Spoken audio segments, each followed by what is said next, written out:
أعوذ بالله السميع العليم من الشيطان الرجيم.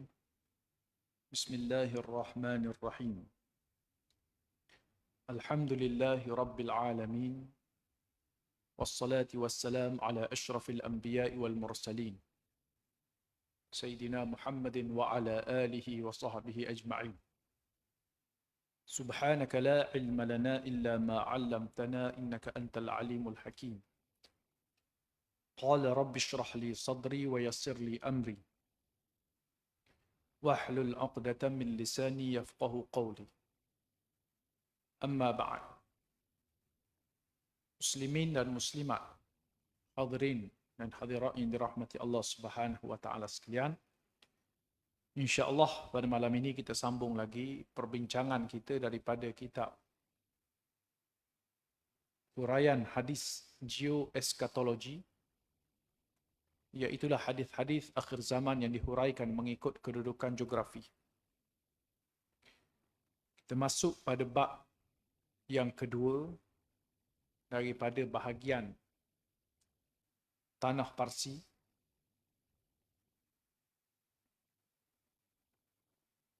iaitulah yang berbicarakan mengenai satu lokasi yang dinamakan sebagai Iraq. Iraq merupakan satu kawasan yang berada di bawah kekuasaan Parsi. Dahulunya dikenali sebagai rantau Mesopotamia, bermaksud tanah antara sungai, mengambil nama sempena kedudukannya di antara sungai Furat dan Dajlah. Ini antara sungai terpanjang di Asia, sungai Furat dan sungai Dajlah. Dan di tempat pertemuan dua sungai ini, satu tanah dinamakan sebagai Mesopotamia. Dan disitulah terletaknya kawasan yang dinamakan sebagai Iraq. Dulunya dinamakan sebagai Mesopotamia. Sungai Furat ataupun dalam bahasa Inggeris dipanggil Euphrates. Sungai Dajlah dalam bahasa Inggeris dipanggil Tigris. Jadi tamadun awal dulu sebagaimana yang kita ceritakan sebelum ini, dia berada di pinggir-pinggir sungai. Terutama sekali persimpangan yang mempertemukan antara sungai. Jadi tamadun yang besar, yang hebat dulu adalah tamadun Mesopotamia. Tempat pertemuan dua sungai. Sungai ini jadi lebuh raya zaman dulu. Jadi bila ada banyak sambungan sungai-sungai ini, jadi lebih mudah untuk akses ke tempat tu. Orang learning pun antara cara ataupun mereka rancang membina satu-satu bandar tu, mereka tak akan buat di hujung-hujung.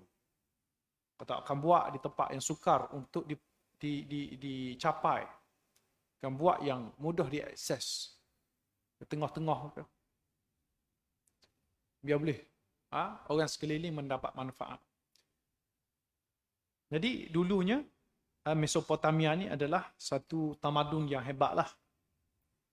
Mesopotamia atau Iraq ini adalah pusat perkembangan politik dunia paling awal dalam sejarah. Bermula Empire Sumerian, Akkadian, Assyrian, Babylonian, sehinggalah ke Empire Parsi. Jadi ini adalah nama-nama. Kalau kita bacalah Sumerian, Akkadian, Assyrian ni, ini adalah tamadun-tamadun purba yang terkenal lah. Dan pada zaman Nabi, kawasan itu adalah kawasan Empire Parsi. Empire Parsi ini ditegakkan oleh Cyrus the Great. Cyrus the Great ini yang kita percayai sebagai Zulkarnain adalah raja yang telah mengalahkan Empire Babylon. Kemudian menawan Iraq, duduk bawah dia. Iraq merupakan tempat asal Nabi Ibrahim AS, bapa segala Nabi. Tempat asal Nabi Ibrahim sebelum dia diusir, kalau kita baca sejarah Nabi Ibrahim ni, baginda hidup di era Babylon, atau lebih tepatnya zaman Maharaja Nebukadnezar yang kedua, atau kita kenali juga sebagai Namrud. Nabi Ibrahim berhadapan dengan Namrud. Dalam hadis sebut nama Namrud. Kalau kita baca sejarah, ada nama seorang tokoh Babylon yang dinamakan sebagai Nimrod. Tapi kalau kita baca lagi catatan-catatan di dalam kitab-kitab samawi yang lain, watak yang lebih dekat dengan Namrud ini adalah satu raja yang dinamakan sebagai Nebukadnezar yang kedua. Nebukadnezar ni ada ramai, tapi dinamakan sebagai ada Nebukadnezar yang kedua. Dia orang pun sering tertukar kalau baca daripada teks kitab samawi yang lain, sama ada Nebukadnezar ataupun Nimrod itu sebenarnya Namrud. Dan kita berpandangan mungkin Nebukadnezar yang kedua itu adalah Namrud yang disebut dalam hadis. Dalam Al-Quran tak sebut nama Namrud, tapi sebutlah nama seorang raja, disebutlah Nabi Ibrahim pernah berhadapan dengan raja. Alam tara ila alladhi haja Ibrahim fi rabbih an ataahu Allahul mulk. إذ قال إبراهيم رب قال إبراهيم ربي الذي يحيي ويميت قال أنا أحيي وأميت قال فإن الله يأتي بالشمس من المشرق فأت بها من المغرب فبهت الذي كفر والله لا يهدي القوم الظالمين. Tuhan kata, adakah kamu melihat seorang yang berhujah dengan Nabi Ibrahim, yang diberikan kepada dia satu kerajaan, dia seorang raja. Ketika mana Nabi Ibrahim berkata kepadanya, Tuhan akulah yang maha menghidupkan dan maha mematikan. Lalu jawab dia, aku yang menghidupkan dan mematikan. Jawab raja tersebut. Lalu Nabi Ibrahim membalas, sesungguhnya Allah Subhanahu wa taala itu menaikkan matahari daripada timur. Maka kalau kamu hebat sangat, kalau kamu tu Tuhan, cuba datangkan matahari naik daripada barat. Dengan hujahan tersebut, maka terdedahlah pembohongan, kekufuran raja tersebut, dan Tuhan tidak akan memberi hidayah kepada mereka yang zalim. Jadi ini keadaan yang Nabi Ibrahim berhadapan dengan satu kaum yang bukan sahaja menyembah berhala, malah juga telah menganggap raja mereka, iaitulah Namrud itu, sebagai Tuhan. Nabi Ibrahim berhujah sehinggalah satu. Nabi Ibrahim ni dia hebat dalam mematahkan hujah-hujah golongan-golongan musyrikin kufar pada zaman itu. Bijak dari sudut memberikan macam kita cerita tadilah. Maknanya dia kata dia tak terangkan secara direct, dia beri dalam bentuk buah kilah lah, kita kata. Kalau betul mu ni Tuhan, cuba buat naik matahari daripada barat. Kalau Tuhan ni boleh buat apa saja, cuba buat naik. Lalu dia tak mampu. Dia tak mampu buat. Bila kata dia menghidupkan dan mematikan tu, dia tu bertunjuk kuasa dia. Dia panggil dua orang hamba dia. Seorang dia bunuh, seorang dia lepas. Tengok, yang aku lepas tu aku hidupkan, yang aku bunuh tu aku matikan. Dia beri contoh begitulah, nak lawan hujah Nabi Ibrahim. Nabi Ibrahim suruh buat naik matahari daripada barat, tak mampu. Lalu pada satu hari Nabi Ibrahim ketika kaumnya ada satu ritual agama mereka, ramai semua turun, tak ada orang di penempatan mereka. Nabi Ibrahim telah pergi ke satu berhala yang dianggap penghulu bagi berhala-berhala yang lain lah. Dia pergi ke sana, mula-mula dipecahkan semua berhala-berhala yang ada di tempat ibadat mereka, dan dia letakkan kapok pada satu berhala yang tinggal itu. Sehinggalah esok hari orang balik tengok pecah belaka ni, tengok ada kapok pada satu berhala itu. Orang dapat tahu Nabi Ibrahim seorang yang tak ada pada ritual tu. Lalu disuruh tangkap Nabi Ibrahim. Tanya Nabi Ibrahim soal siasat. Nabi Ibrahim kata, tanya aku, tengok, tanyalah berhala tu. Kapok duduk dengan dia tu. Dia buat buku tu. Lalu orang ramai kata, nak tanya lagu mana? Tu berhala, mana boleh bercakap? Mana boleh buat apa-apa? Jawab Nabi Ibrahim, kalau dia tak boleh buat apa-apa, apa mu sembah dia? Itu cara dia dakwah, menyebabkan orang terfikir. Lama ni dia pergi sembah benda yang tidak boleh. Nak bercakap tak boleh, nak bertindak tak boleh, nak tolong diri sendiri pun. Kalau dipukul pun tak boleh buat apa. Lalu tu cara dia. Tapi bila mereka tidak mampu berlawan dengan hujah, dengan akal, mereka guna jalan kekerasan.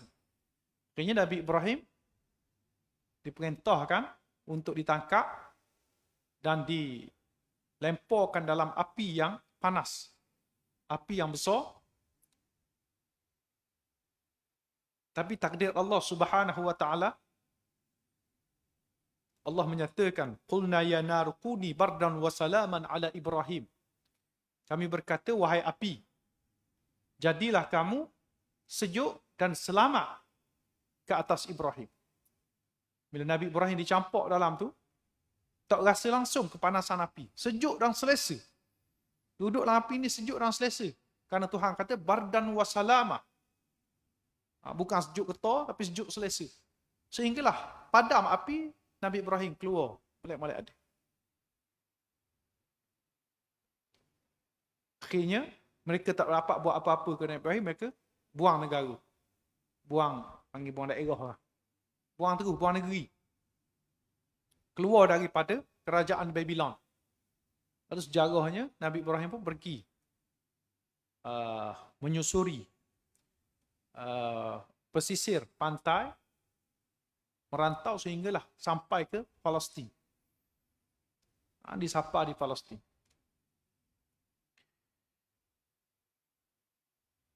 Jadi Namrud ini terkenal sebagai arkitek ulung yang banyak memperkenalkan formula-formula penting kejuruteraan dan masih diguna pakai ke hari ini.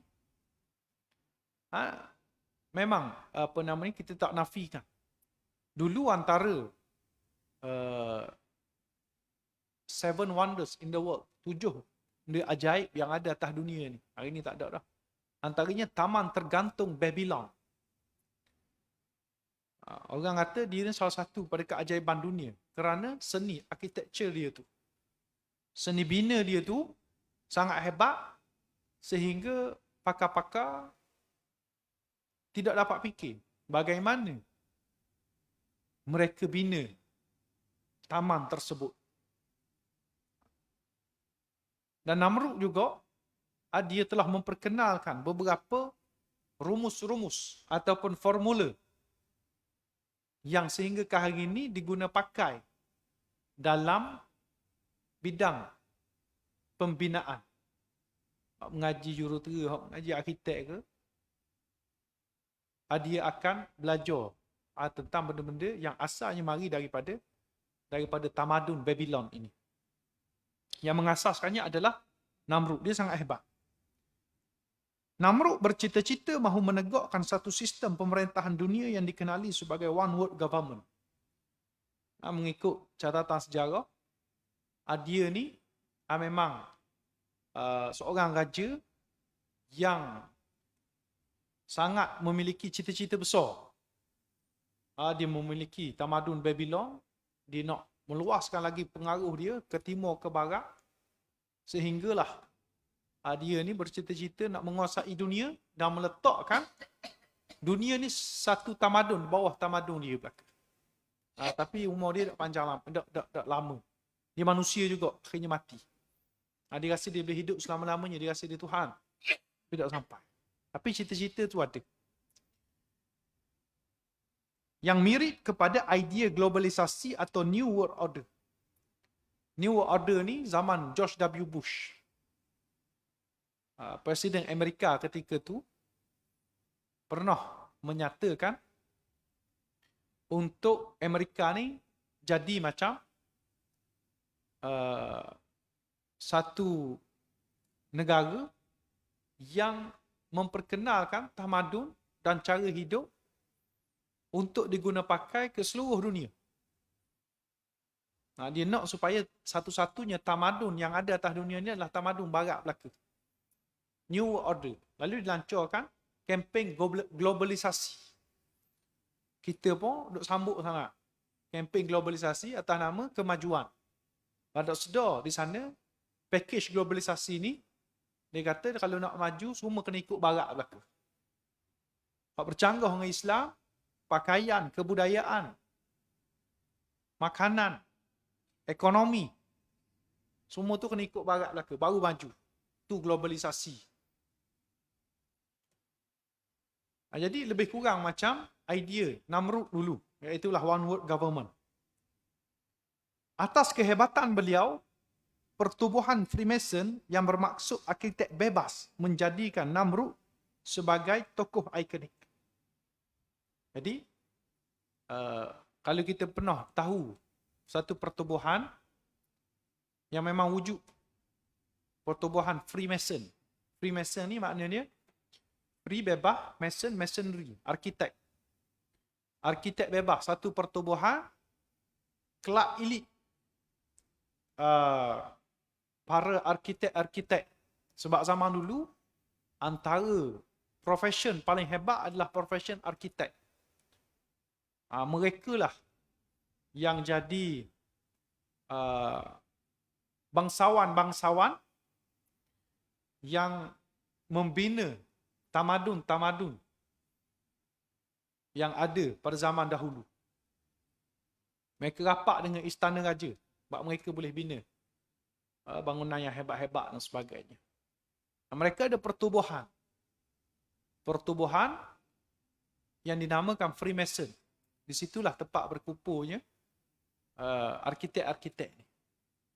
Dan kalau kita tengok kepada logo Freemason tu, kita akan perasan logo dia tu, dia bentuk jangka ukur. Apa dia panggil tu?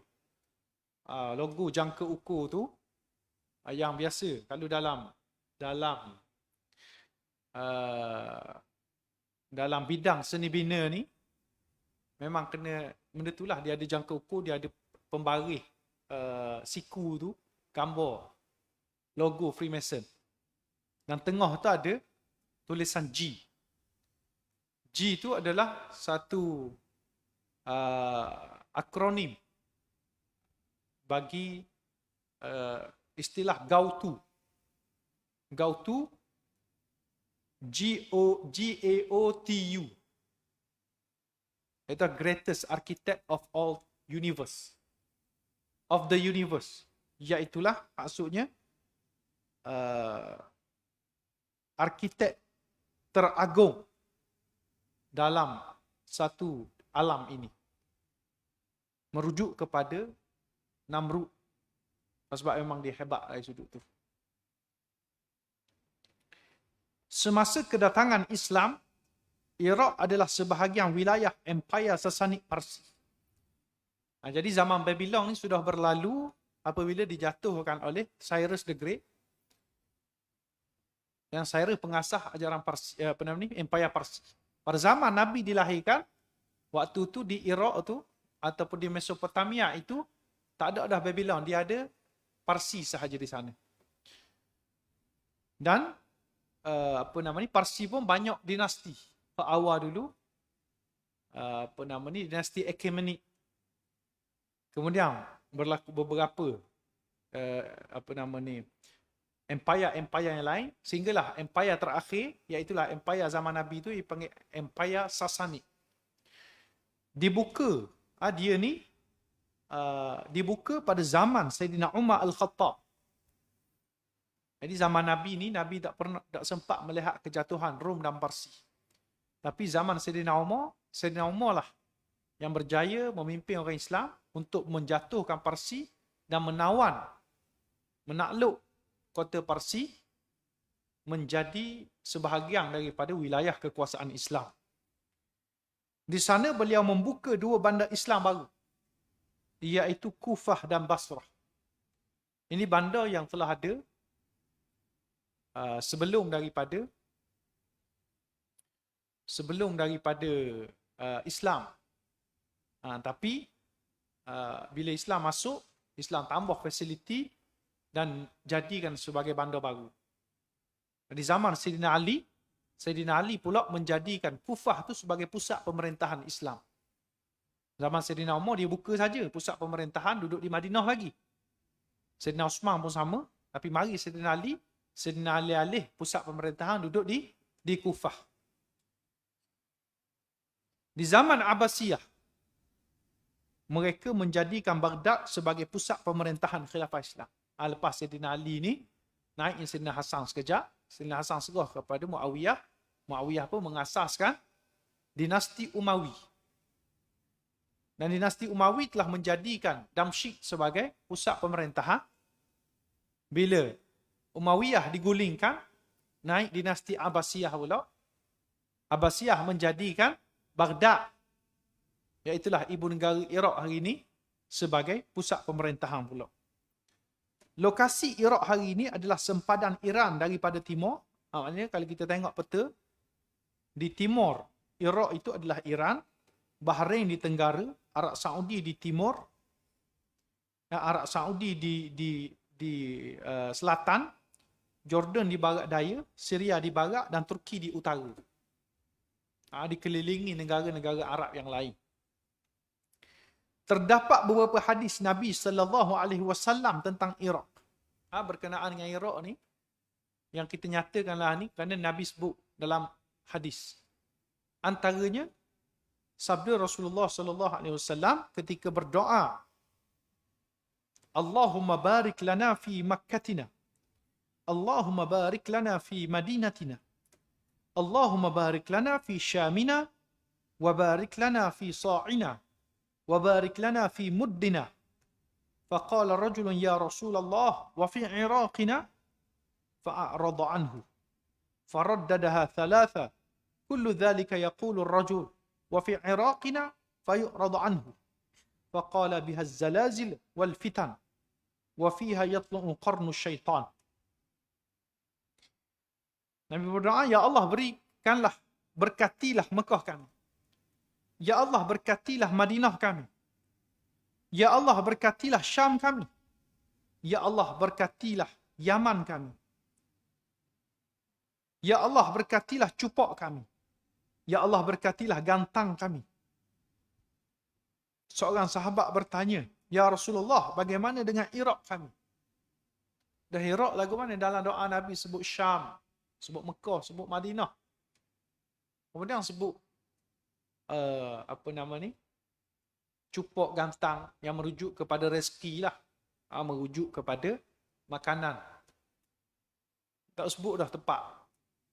Dalam hadis yang lain ditambah Yaman. Ahli riwayat ni tak sebut Yaman. Jadi sahabat tanya, dah sebut nama-nama ni, apa dah sebut Iraq? Apa tak berkati Iraq? Nabi tidak melayan dan terus mengulang doa sebanyak 3 kali. Nabi sebut sekali lagi, tambah sekali lagi. Dan setiap kali Nabi sebut tu, sahabat-sahabat tanya.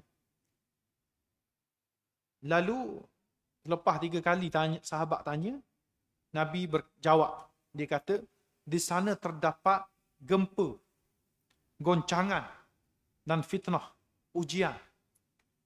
Di sana muncul tanduk ataupun era syaitan.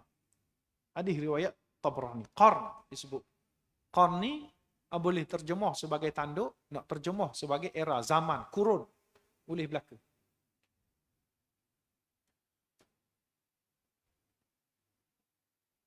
Tapi secara umumnya dia bermaksud tempat tu adalah tempat yang tak molek lah. Sebab apa Nabi tak berdoa tentang Iraq? Sebab ada kaitan dengan syaitan. Sama ada tanduk syaitan ke, era syaitan ke. Itu jawapan Nabi. Sebab apa dia tak berdoa kepada Iraq untuk diberkati. Hadis ini menyamai dengan hadis tentang Najd sebagai tanduk syaitan.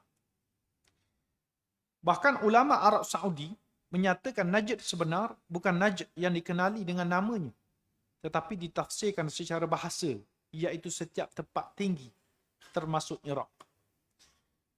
Jadi, kalau kita baca dalam bab Najd dulu, kita akan jumpa hadis yang sama juga. Hadis Nabi berdoa, Ya Allah berkatilah Syam, berkatilah Syam, berkatilah Syam, berkatilah Yaman. Sahabat tanya, apa doa tentang Najd? Najd ni satu daerah di Arab Saudi juga hari ni. Di Riyadh. Kalau tahu Riyadh itulah Najd hari ni. Jadi sahabat tanya, apa doa situ? Doa Syam, doa Syam, doa Yaman. Tapi hak dekat Nabi tak berdoa. Samalah dengan ni. Nabi jawab pula, di situ akan berlaku fitnah, di situ akan berlaku goncangan, gempa, di situ akan muncul era tanduk syaitan. Jadi ulama kata maksud Najd tu adalah Iraq, dia kata. Dikaitkan dengan hadis ini. Dikaitkan dengan hadis ini. Dan dikatakan Najd dari sudut bahasa tu tempat tinggi. Bukan nama tempat.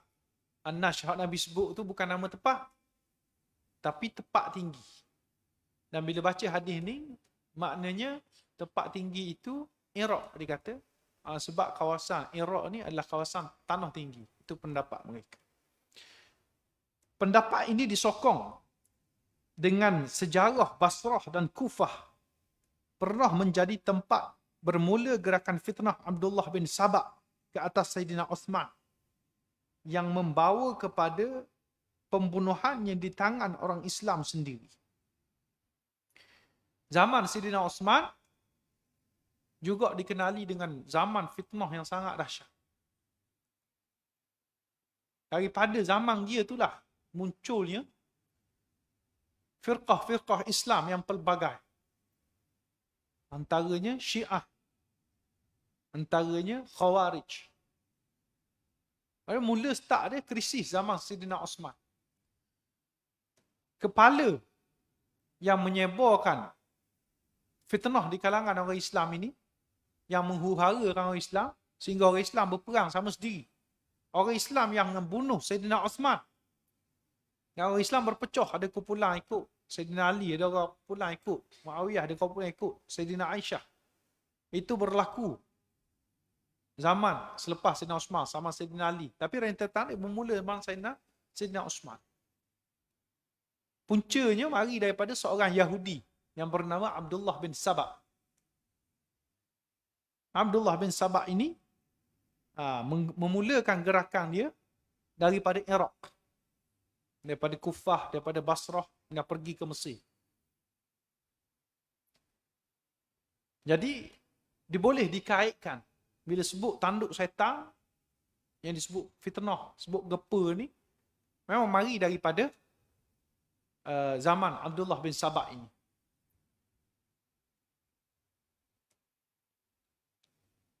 Di Iraq terus berlaku tragedi Karbala yang menyaksikan kepala Sayyidina Husain dipenggal. Kalau kita baca sejarah juga, antara lain cucunda Nabi SAW telah dipenggal kepalanya kerana permusuhan sesama Islam ini berlaku di Karbala. Karbala ni adalah di pinggir tanah Iraq. Berlaku juga di situ. Itu satu tragedi tragedi hitam yang berlaku di Iraq lah. Di Iraq turut berlaku. Selain itu, mereka turut mengaitkan tanduk syaitan dengan Presiden Republik Iraq, Saddam Hussein, yang terkenal dengan kebrutalannya dalam sejarah moden. Kita baca juga di Iraq ni, antara tokoh pemimpin yang terkenal yang dikaitkan dengan kekejaman, kezaliman, kekerasan, jenayah, perang dan sebagainya ni, Saddam Hussein. Bahkan ulama-ulama Arab Saudi ada yang bila baca hadis tentang Iraq ni, kalau dikatakan tanduk syaitan ni, disamakan itulah Sayyidina Hussein. Saddam Hussein tu. Jadi ini pandangan-pandangan. Sebab apa banyak di kalangan ulama Arab Saudi yang keluarkan pandangan ni? Sebab mereka nak menafikan. Hadis Nabi itu adalah Najd. Najd tu pusat pemerintahan Arab Saudi. Di Riyadh. Jadi kalau hadis itu bermaksud Najd hak sebenar, kenalah mereka. Jadi adalah kalangan mereka ni cuba untuk menafsirkan yang Nabi maksudkan Najd itu adalah Iraq. Kait pula dengan Saddam Hussein. Saddam Hussein pula waktu tu akhir-akhir pemerintahan dia, dia lawan Amerika.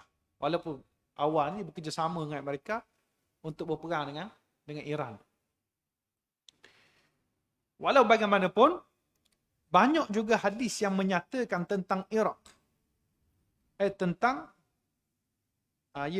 Iraq. Cuma kita nak sebutkan di sini,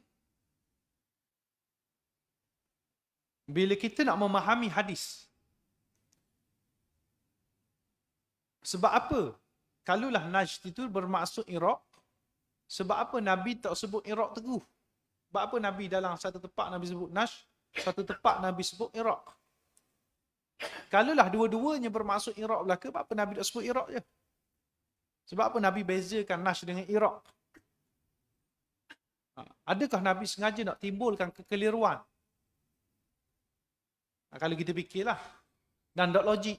Jawapannya tak logik. Bila Nabi nak timbulkan kekeliruan. Tak logik, Nabi saja-saja. Nabi ni bersifat dengan sifat bijak sana. Nabi. Dia tak akan buat benda sia-sia. Benda sia-sia ni, orang bodoh. Dia ni al-fatanah antara sifat Nabi ni. Orang bijak. Bijak ni tak akan buat sia-sia. Jadi, kalulah Najd dengan Iraq ni bermaksud dengan maksud yang sama, maka tak ada guna Nabi sebut berbeza. Jadi, ini pandangan orang yang menolak bahawa Najd dan Iraq ni adalah tempat yang sama. Bukan ditolak hadis tentang Iraq, tapi diterima belaka bila Nabi sebut tentang Najd, Nabi maksudkan Najd, Nabi sebut tentang Iraq, Nabi maksudkan Iraq. Dua-dua Nabi maksudkan belaka. Jadi pandangan ulama Arab Saudi, dia nafi. Dia tak terima hak Najd, dia terima hak Iraq. Najd tu pun maksud Iraq. Tapi pada pandangan yang lebih menempati konsep pemahaman hadis, kita terima belaka dua-dua. Nabi sebut tu. Najd pun teruk dah kita ulah dah pasal Najd hari tu. Memang ada kaitan. Najd ni tempat Musailamah Al-Kazzab. Musailamah Al-Kazzab ni menimbulkan fitnah awal lagi daripada Abdullah bin Sabah. Zaman Sayyidina Abu Bakar telah menghadapinya. Iaitulah Nabi palsu. Dan juga gerakan murtad berlaku daripada Najd itu. Jadi dulu teruk belaka. Nak dikaitkan dengan itu. Walau bagaimanapun, banyak juga hadis yang menyatakan tentang Iraq. Maknanya hadis-hadis yang positif. Hadis yang baik tentang Iraq ini. Antaranya akan muncul pasukan tentera Islam di sana. Sebaris dengan tentera Syam, Yaman dan Mesir. Sebagaimana sabda Rasulullah sallallahu alaihi wasallam, "Sayusirul amru ila an takunu junudan mujannadah. Jundum bil-Syam wa jundum bil-Yaman wa jundum bil-Iraq." Qala Ibn Hawalah, "Khur li ya Rasulullah in adraktu dhalik." Faqala alayka bil-Syam fa innaha khiyaratullah fi min ardi. Yajtabi ilayha khiyaratuhu min ibadih. Fa imma in abaitum fa alaykum bi-Yamanikum wasqu min ghudrikum. Fa inna Allah tawakkali bil-Syam wa ahli.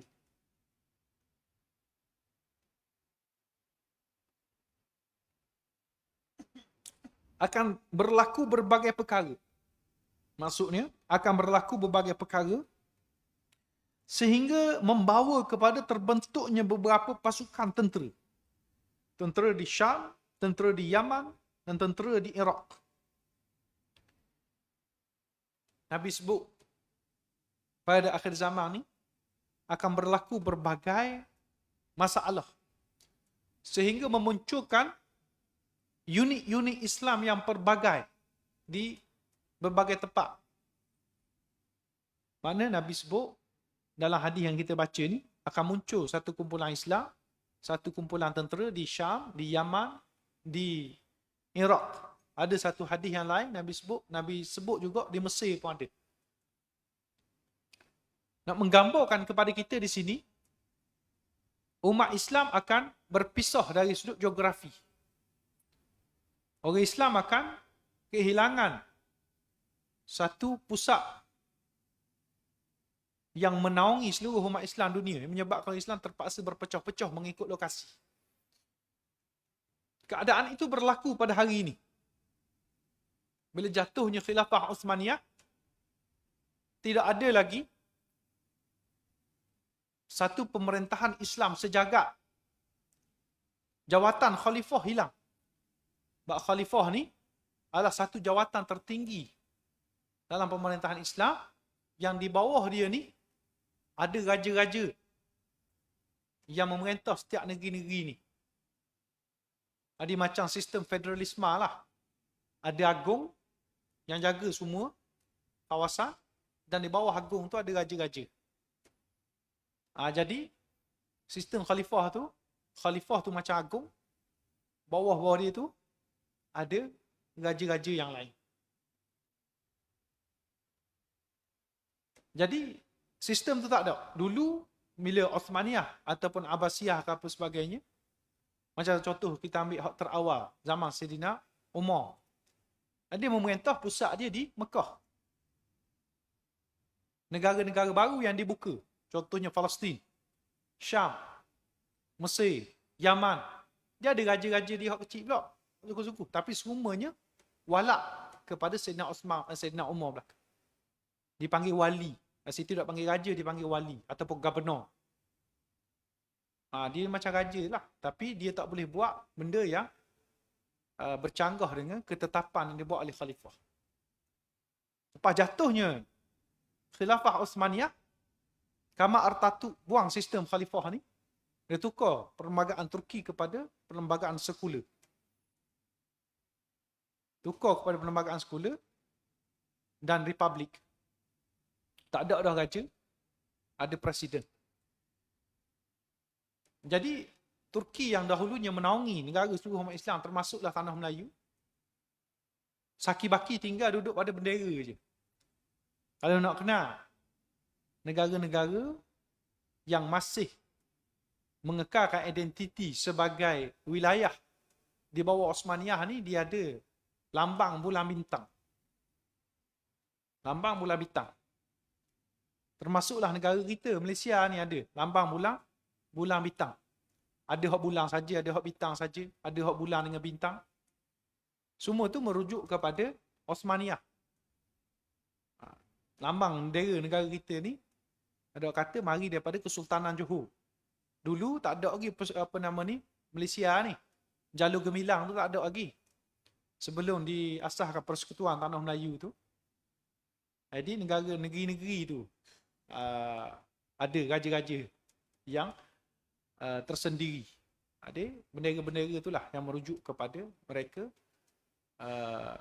dinaungi oleh Osmaniyah. Tapi bila tak ada dah tu,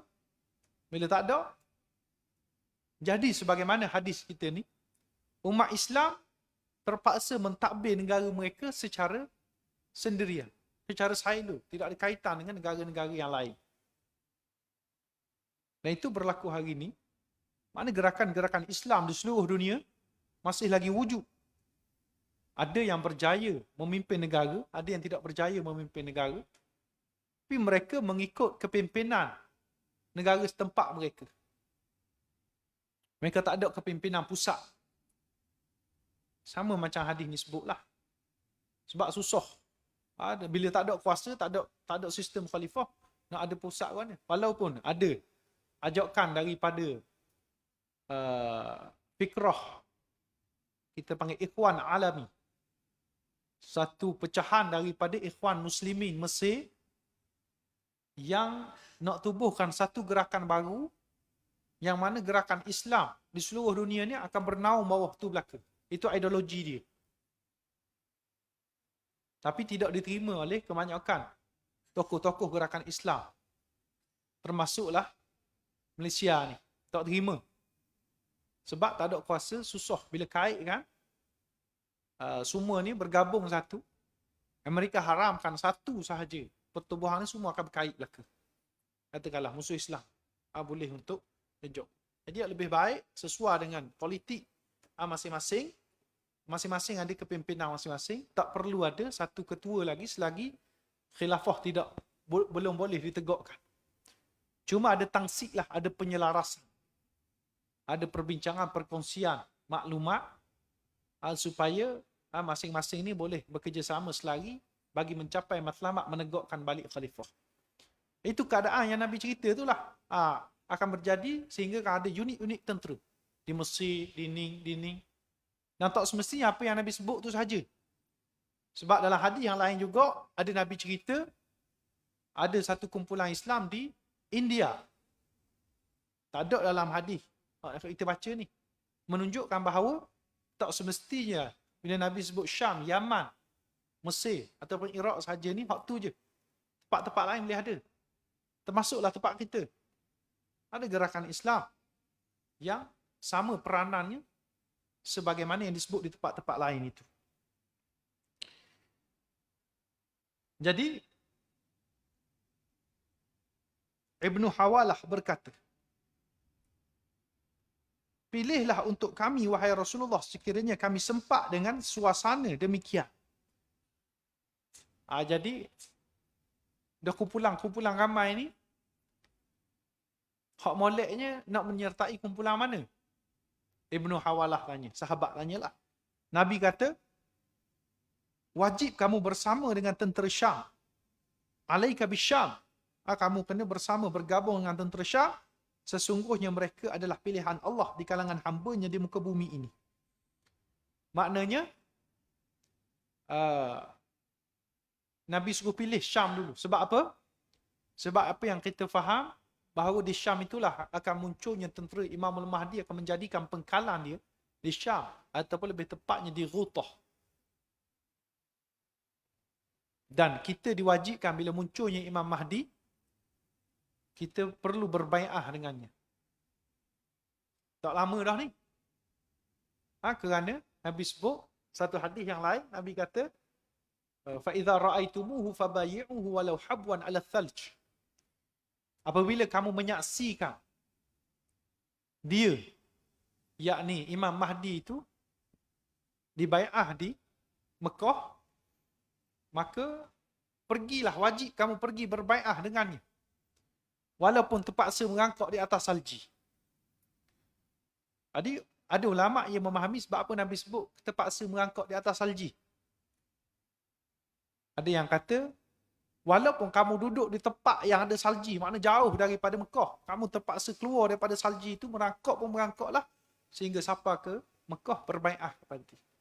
Ada juga ulama yang berpandangan, di Mekah itu sendiri akan turun salji. Di Mekah itu sendiri akan turun salji. Dan di Tanah Arak ini bukan satu perkara yang pelik dah. Tanah Arak turun salji. Di Mesir turun salji. Tempat yang memang gurun orang kenali. Arab Saudi makin banyak tempat yang turun salji. Ni tengah turun salji ni lagi. Cuma tak turun di Mekah lagi. Jadi tapi tempat tu makin lama makin banyak salji. Jadi keadaan tu menunjukkan makin dekat lah. Jadi Nabi suruh berbai'ah dengan Imam Mahdi. Sekiranya kamu enggan, maknanya kamu enggan ni tak bergabung dengan Imam Mahdi atas sebab-sebab tak mampu ke nak pergi ke dan sebagainya, maka bersamalah dengan tentera Yaman. Benar Tuhan Nabi nak cerita, tentera kedua terbaik selepas satu pasukan di Syam adalah pasukan di Yaman.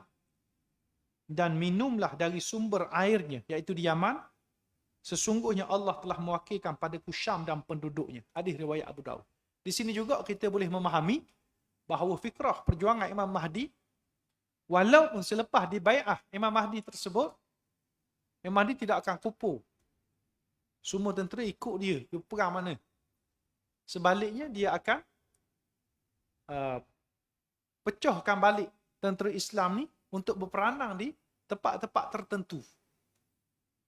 Ada yang di Syam bersama Imam Mahdi tu, ada yang diutuskan ke Yaman. Dalam hadis kita baca hadis di India tu, nanti kita baca dalam bab India, memang ada satu kumpulan tentera yang akan berperang lawan Raja India sehingga Raja India kalah dan Raja India bertaubat. Selepas selesai misi di sana, maka kumpulan ni kembali kepada Imam Mahdi di Syam, dia mendapati Nabi Isa telah pun turun. Kita boleh faham. Jadi, bila orang kata bila Imam Mahdi turun lagi, kita kena tinggal habis perjuangan kita di tempat kita, kita kena bersama dengan dia je. Ke mana nak pergi. Sebab ada dah orang ini pergi tinggal habis, tinggal jual rumah, baik tu berhenti kerja, nak pergi perang dengan Imam Mahdi. Itu tak betul. Walaupun Imam Mahdi muncul, kita percaya bahawa kita hanya berbai'ah dengan dia dan dia akan perintahkan kita balik untuk berjuang di tempat masing-masing. Sehingga berjaya mempertahankan Islam di tempat masing-masing. Dan Imam Mahdi berjaya untuk meluahkan pemerintahan Islam, lalu ditegakkan khalifah balik, khilafah ala minhaj nubuwah. Tidak semestinya ikut Imam Mahdi situ pergi belakang, tidak. Boleh kaitkan juga dengan hadis yang kita baca pada minggu lepas. Pak Nabi kata, kamu akan berperang di tanah Arab, kemudian di Parsi, kemudian di Rom, kemudian berperang dengan Dajjal. Maknanya, di banyak tempat akan pergi. Tentera ini akan keluar bagi memberi bai'ah kepada Imam Mahdi bersama para wali abdal dari Syam setelah melihat peristiwa tentera Sufyani dari Syam ditelan bumi di Baidah. Sabda Rasulullah sallallahu alaihi wasallam, yakunu ikhtilafu 'inda mauti khalifah fayakhruju rajulun min ahli al-Madinah hariban ila Makkah fayatihi nasu min ahli Makkah fayukhrijunahu wa huwa karihun فيبايعونه بين الركن والمقام فيبعث إليه بعث من الشام فيخسف بهم بالبيداء فإذا رأى الناس ذلك أتاه أبدال الشام وعصائب العراق فيبايعونه ثم ينشأ رجل من قريش أخواله كلب فيبعث إليهم بعثا فيظهرون عليهم وذلك بعث كلب فالخيبة لمن لم يشهد غنيمة كلب فيقسم المال ويعمل في الناس بسنة نبيهم ويلقى الإسلام جرانه على الأرض فيلبث 7 سنين. Nabi kata bakal berlaku perselisihan saat kematian khalifah. Lalu muncul seorang lelaki, yakni Imam Mahdi daripada Madinah lari ke Mekah. Kemudian didatangi oleh penduduk Mekah, lalu membawanya keluar dari rumah dalam keadaan beliau enggan. Lalu beliau dibai'ah di antara rukun Hajarul Aswad dan Maqam Ibrahim. Itu di depan Kaabah. Hadis ini kita dah huraikan. Selepas itu datang satu pasukan dari Syam untuk memerangi beliau. Lalu bumi menelan mereka ketika sampai di kawasan Baidah. Dalam hadis yang lain sebut tentera Sufyani nama dia. Apabila manusia melihat peristiwa itu, datanglah para wali abdal daripada Syam dan pasukan-pasukan daripada Iraq untuk memberi bai'ah kepadanya. Dalam hadis ini juga sebut tentang kebaikan Iraq ni adalah pasukan-pasukan tentera akan datang kepada mereka dan memberi bai'ah kepada Imam Mahdi. Kemudian muncul pula lelaki dari keturunan Quraisy dari sebelah bapa dan Kalb dari sebelah ibu untuk memerangi Al-Mahdi. Namun berjaya dikalahkan, maka rugilah mereka yang tidak bersama pada ketika itu. Al-Mahdi membahagikan ghanimah, memimpin manusia mengikut sunnah Nabi dan istiqamah dengan Islam. Beliau hidup selepas itu selama 7 tahun. Hadis riwayat Abu Daud. Seperti di Syria, lalu ramai kumpulan tentera di Iraq hari ini. Bila kita katakan ada kumpulan-kumpulan tentera Islam yang akan beri bai'ah kepada Imam Mahdi, adakah bilakah zaman tu? Bolehkah kita tentu kita kata zaman ni? Bila kita tengok zaman ni, terlalu ramai kumpulan yang ada di Iraq hari ni perang. Tentera Kurdi ada 2 atau 3 pasukan. Tentera IS, tentera Al-Qaeda, tentera Iran, tentera Arab di Fallujah juga terlibat. Masing-masing berbantayang sesama sendiri. Menjadi alat kepada kuasa asing yang sedang berebut pengaruh di negara yang kaya dengan emas hitam, yakni minyak itu.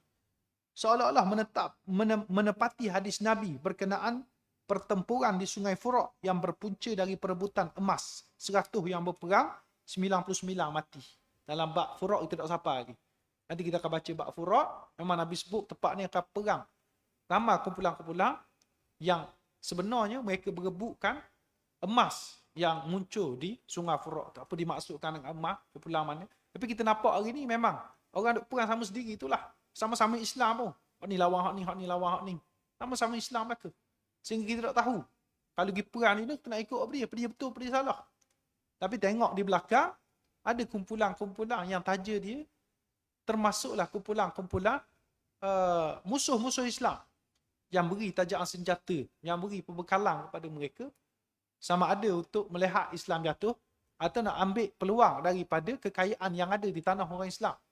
Nak secure kawasan-kawasan minyak dan sebagainya. Sebaiknya kita tidak terlibat dalam pertempuran di sana. Terlalu banyak kekeliruan. Siapa yang membiaya, siapa mengeluarkan arahan, siapa yang diserang, siapa untung dan siapa rugi. Bila kita baca politik dunia dengan lebih luas, kita akan nampak sebenarnya di sana memang ada perancangan musuh untuk menguasai kawasan-kawasan ni. Antara yang paling besar adalah Zionis sendiri, yang ada rancangan untuk melebarkan negara dia dari Sungai Furat ke Sungai Nil. Dan nak tawan, nak menyebabkan negara ni boleh ditawan, kena nyah stabilkan ataupun destabilization. Nak nyah stabilkan ni, biar orang di sana berperang lah. Dia juga gendali sebagai taktik Balkanization. Di Balkan, di negara-negara Bosnia, Kosovo, Herzegovina ni, Yugoslavia, etnik-etnik berperang, berbeza-beza. Ordinu tu dia ambil model orang-orang Kristian. Ada hak Katolik, ada hak Ortodok, perang sama sendiri sebab berebut tempat ni. Di Bosnia orang Islam. Jadi perang atas nama sektarian ni menyebabkan kawasan ni mudah untuk dimasuki kuasa besar. Di Soviet taja kumpulan-kumpulan tertentu, Amerika Barat taja kumpulan-kumpulan tertentu. Akhirnya boleh bagi. Hak ni duk berpengaruh ni, dia berpengaruh ni. Dia nak acah hak tu juga di tanah Arab ni. Tadi wujud kumpulan-kumpulan ni perang sama sendiri. Itu destabilization. Jadi dibuat benda ni, kita nampak perancangan. Akhirnya bukan kerana nak berjuang atas nama Tuhan, berjuang atas nama agama sangat. Tapi ada tujuan-tujuan yang besar, politik yang mereka rancangkan. Jadi sebaiknya kita tak terlibat situ. Kalau kita terlibat, kita menjayakan agenda mereka. Terlalu banyak kekeliruan itu. Boleh jadi fenomena yang disebutkan oleh Nabi SAW. Walladhi nafsi biyadih la tadhhabu dunya hatta ya'ti 'ala an-nasi yawmun la yadri al-qatilu fima yaqtul fima qatal wal maqtulu fima qutil. Faqila kayfa yakunu dhalik? Qala al-haraj al-qatil wal maqtulu fi an-nar. Demi diriku yang berada dalam genggamannya, tidak akan berakhir dunia. Sehinggalah tiba satu masa pembunuh bertanya, mengapa dia membunuh, dan yang dibunuh, mengapa dia dibunuh. Perang sampai tahap tak tahu. Dia membunuh siapa, sebab apa dia membunuh orang tu. Dan dia dibunuh sebab apa dia dibunuh pun tak tahu. Mana perang tak tahu ke arah tuju. Bermatlamatkan siapa, siapa tuan. Tak tahu. Itu kekeliruan yang berlaku. Pak Nabi cerita dan kita nampak kekeliruan tu berlaku. Bila orang Islam berbantahan sama sendiri. Di negara Iraq, Syria, Yaman. Ditanya bagaimana boleh berlaku demikian. Jawab baginda, perang. Itu adalah perang. Al-Haraj dikata. Akhirnya pembunuh dan yang dibunuh akan masuk neraka. Hadis riwayat Muslim. Waktu yang lebih kita bimbang. Bila kita rasa kita di pihak yang benar, hak ni kata di pihak yang benar, akhirnya Tuhan kata hak membunuh pun masuk neraka, hak tak dibunuh, hak membunuh masuk neraka, hak dibunuh pun masuk neraka juga. Kadang kita berasa kalau mati dunia, mati syahid. Ada orang perang ni, kita kata hak mati tu mati syahid lah apa sebagainya. Akhirnya kita bimbang hak tu mati, dua-dua masuk neraka belaka. Macam hak Nabi sebut ni. Hadis riwayat Muslim. Hadis ni dihuraikan oleh satu hadis lagi berikut. Nabi kata, idzal taqa muslimani bisayfayhima fal qatil wal maqtul fi an-nar. Qila hadha al-qatil fama bala al-maqtul? Qala innahu kana harisan ala qatl sahibi. Sekiranya bertemu dua orang Islam dengan pedang masing-masing, maka pembunuh dan yang terbunuh semua akan masuk neraka. Nabi kata. Sahabat bertanya, ya Rasulullah, pembunuh je. Dia fahamlah pembunuh masuk neraka sebab membunuh. Haram membunuh ni. Tapi kenapa dengan yang terbunuh juga ke neraka? Sahabat tanya, kita pun pening. Apa? Dia kata, sabda Nabi, sesungguhnya kerana dia berusaha untuk membunuh saudara dia. Sebab kalau dia tak mati dibunuh, dia ada niat nak bunuh saudara dia. Jadi dua-dua masuk neraka. Perang pun bukan atas tujuan yang betul. Jadi hadis riwayat Bukhari dan Muslim. Jadi nasihat kita, supaya kita tak terlibatlah dalam perang yang tak nampak siapa jelas. Kalau musuh terang-terang seperti di Palestin, tak ada masalah nak terlibat pun. Kita tahu siapa musuh kita yang sebenar. Orang kafir yang memang serang atas nama agama. Ini tepat-tepat perang sama-sama Islam juga. Kalau boleh kita tak terlibatlah, walaupun ada ajakan kau pulang ni. Ramai dia sedang rekrut negara kita mari, Indonesia, Malaysia. Jangan terpengaruh. Kalau kita ada tahu, report kepada pihak berkuasa. Ini satu dakwah yang sangat bahaya kepada kita. Maka itulah sedikit yang boleh untuk kita bincangkan pada malam ini. Mudah-mudahan diberikan petunjuk oleh Allah Subhanahu Wa Taala. Segala apa yang baik datang dari Allah Subhanahu Wa Taala, yang lemah, yang kurang datang kelemahan di saya sendiri. Saya minta maaf banyak-banyak kalau salah, ada silap. Aqulu qali hadza wa astaghfirullah li wa lakum. Assalamualaikum warahmatullahi wabarakatuh.